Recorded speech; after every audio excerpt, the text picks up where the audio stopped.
अब इसे मध्य प्रदेश वक्फ बोर्ड की अदम तवज्जुही कहा जाए या फिर हुकूमत की नीयत में ही खोट। वक्फ बोर्ड की सभी इमलाक को रेवेन्यू और लैंड रिकॉर्ड में सरकारी लिख दिया गया। मध्य प्रदेश वक्फ बोर्ड को इसकी खबर तक नहीं। न्यूज़ 18 उर्दू की खबर के बाद साबिक वजीर आरिफ अकील ने इस सिलसिले में कोशिश शुरू की थी। वक्फ बोर्ड के रिकॉर्ड को दुरुस्त किया जाए और वक्फ की जो इमलाक रिकॉर्ड में सरकारी लिख दी गई हैं उस रिकॉर्ड को दुरुस्त किया जाए। इस सिलसिले में सभी महकमों की कई बार मीटिंग भी मुनक्किद की गई। इससे पहले कि रिकॉर्ड दुरुस्त होता सरकार ही बदल गई। नई सरकार में अब तक महकमा रेवेन्यू और लैंड रिकॉर्ड की दोबारा मीटिंग हो चुकी है, लेकिन वक्फ इमलाक के रिकॉर्ड को दुरुस्त करने की बात तक नहीं की गई। मुहिब्बान भारत कमेटी के अरकान ने इस सिलसिले में न सिर्फ मध्य प्रदेश हुकूमत पर अपनी सख्त नाराजगी का इजहार किया, बल्कि हुकूमत से वक्फ इमलाक को वापस करने का भी मुतालबा किया। मध्य प्रदेश वक्फ बोर्ड की एक दो ज़मीनें नहीं बल्कि पूरी ज़मीनों को सरकारी रिकॉर्ड में सरकारी लिख दिया गया।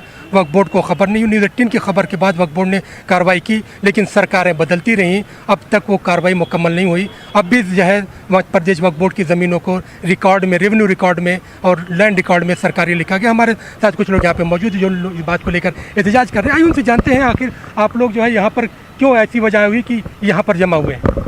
हमारी नाराज़गी प्रशासन से इस बात की है कि हमारी जो संपत्ति है, जो हमारे बड़े बुजुर्ग देके चले गए हैं, सरकारें बदलती जा रही हैं और हमारी कोई सुनवाई नहीं हो पा रही है, जिसमें बहुत सी संपत्ति तो बेच दी गई है और बहुत सी संपत्ति को गवर्नमेंट घोषित कर दी गई है, उसका अभी तक कोई लैंड रिकॉर्ड नहीं मिल पा रहा है। लैंड रिकॉर्ड नहीं मिल रहा है, बहुत सालों से ये सारी चीज़ें। क्या लग रहा है आपको?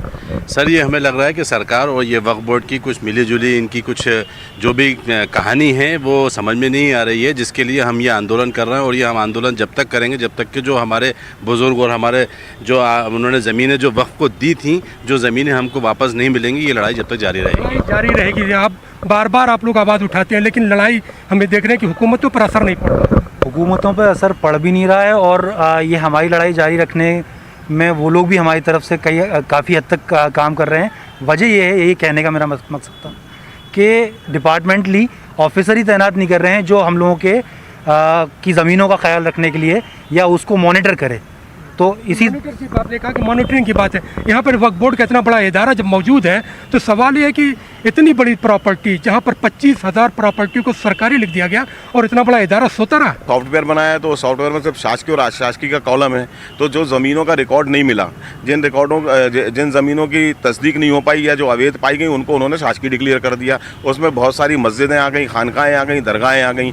और ये हमारे पुरखों की छोड़ी हुई ज़मीन जो हम लोगों के लिए थी, हमारे आने वाली नस्लों के लिए थी, उनकी फलाह के लिए थी, उस सारी ज़मीन को शासकीय डिक्लेयर कर दिया गया। मध्य प्रदेश की बात करें, अगर हम राघवगढ़ की बात करें, राजगढ़ की बात करें, खंडवा की बात करें, बुरहानपुर की बात करें, इंदौर की, जबलपुर की, उज्जैन की, ऐसी जगह पर है जहां पर मध्य प्रदेश वक्फ बोर्ड की ज़मीनों पर लोगों ने सरकारी ज़मीन समझते हुए कब्जा भी किया, उसे फ़रोख्त भी कर दिया और मध्य प्रदेश वक्फ बोर्ड के अफसरान सोते रहे हैं। यहाँ पर मुहिब्बान भारत के लोगों ने आवाज़ उठाई है और इनका कहना है कि जब तक जो है मध्य प्रदेश वक्फ बोर्ड की ज़मीनें पूरी की पूरी वापस नहीं मिलती हैं, रिकॉर्ड दुरुस्त नहीं होता, तब तक इनका एहतजाज जारी रहेगा। कैमरामैन उबैद खान के साथ मेहताब आलम, न्यूज़ 18 भोपाल।